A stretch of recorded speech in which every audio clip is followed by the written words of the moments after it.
मंदसौर में 7 वर्षीय बालिका के साथ जाति व अनिल सोनी हत्याकांड को लेकर के कांग्रेस का एक प्रतिनिधिमंडल आज पुलिस अधीक्षक कार्यालय पहुंचा, जहां पर एसपी विवेक अग्रवाल से कांग्रेस नेता ने बिगड़ती कानून व्यवस्था को लेकर के लिखित में एक पत्र दिया। मीनाक्षी ने कहा कि मासूम के साथ जाति बड़ी घटना है, पुलिस को उसमें सख्त कार्रवाई करना चाहिए। उन्होंने कहा कि उन्हें सूचना मिली है कि बच्ची की FIR व मेडिकल में भी लापरवाही बरती गई है।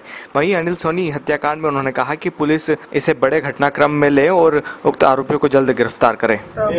मंदसौर में पिछले दिनों हुई और जैसा कि कुछ महीनों पहले एक बहुत ही छोटी बच्ची के साथ जिस तरह की विभत्स घटना हुई, उसकी पुनरावृत्ति इस बार फिर हुई और वो हम सबके लिए अत्यंत दुखद विषय भी है, हम सबके लिए बहुत चिंता का कारण भी है।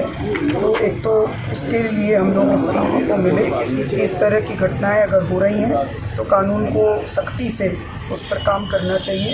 ये भी संज्ञान में आया था कि इस बार उस बच्ची का जो FIR होना है, जो मेडिकल एग्जामिनेशन होना है, उसमें भी बहुत लापरवाही और कोताही बरती गई थी, जो कि किसी भी मानवता के किसी भी पैमाने पर कसौटी पर ठीक नहीं है। तो एक तो उसके विषय में उनसे बातचीत की और फिर उस घटना की आड़ में जो उसके बाद जो कुछ क्लैशेस सामने आए, कुछ दूसरी घटनाएं हुई, उसमें भी हमारा यह आग्रह था कि केवल जो दोषी हैं उन पर कार्रवाई होनी चाहिए। फिर उसके बाद उसी दिन की जो दूसरी बड़ी घटना घटी जिसमें अनिल सोनी जी की हत्या हुई, उस घटना को लेकर के भी हम लोगों की चिंता थी कि अगर आए दिन मंदसौर नगर में खुलेआम इस तरह से गोली चालन होता है और अपराध को प्रश्रय मिलता है और इस तरह की घटनाएं एक आम बात बनती है, तो कानून व्यवस्था पर भी कहीं न कहीं उसको सतर्कता करने की ज़रूरत है। और ज़रूरत इस बात की है कि इस घटना के पीछे जो बैकग्राउंड है, जो जिला बदर की कार्रवाई होना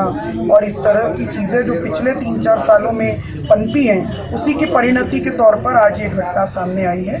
तो उस पर किस तरह से लगाम लगाया जाए, इसके बारे में हम मिले और एसपी साहब ने हमें आश्वस्त किया कि वो पूरी तरह से उस घटना के चार्ज में हैं और उस पर वो जल्द। वहीं एसपी विवेक अग्रवाल ने बताया कि हमारी पुलिस लगातार काम कर रही है। जाति के मामले में आरोपी हिरासत में है।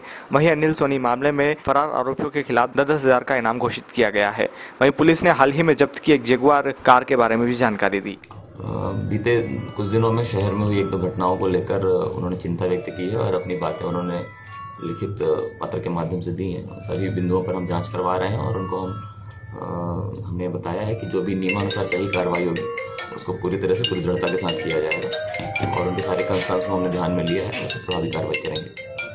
तो सर उन्होंने क्या शिकायतें की है कुछ इसमें?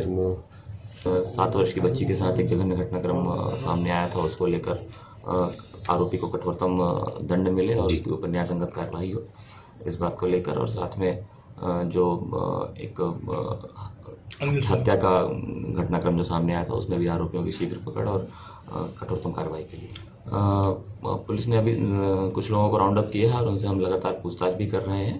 हमारी कई सारी टीमें अभी भी जिले के बाहर और प्रदेश के बाहर भी लगातार दबिश दे रही हैं और हम उम्मीद कर रहे हैं कि जल्दी ही हमें आरोपी हमारी गिरफ्त में होंगे। आरोपियों पर हमने 10-10 हजार रुपये का इनाम भी घोषित किया हुआ है। जो व्यक्ति भी इन आरोपियों के बारे में कुछ भी सूचना पुलिस को देगा तो उनको हम संबंध में पुरस्कृत भी करेंगे और हम उम्मीद करते हैं जल्दी हम घटनाक्रम का पटाक्षेप करेंगे। सर आरोपी एक किसी संदिग्ध आरोपी की जगुआर महंगी कार भी जब्त की गई है सर, तो क्या कार्रवाई है, कुछ इसमें जानकारी दे पाएंगे? हम लगातार बाहर और अन्य स्थानों में दबिश दे रहे हैं और इस संबंध में जो भी घटनाक्रम जब पूरा सामने आएगा तो हम आपको विस्तार से। ब्यूरो रिपोर्ट जनमत न्यूज।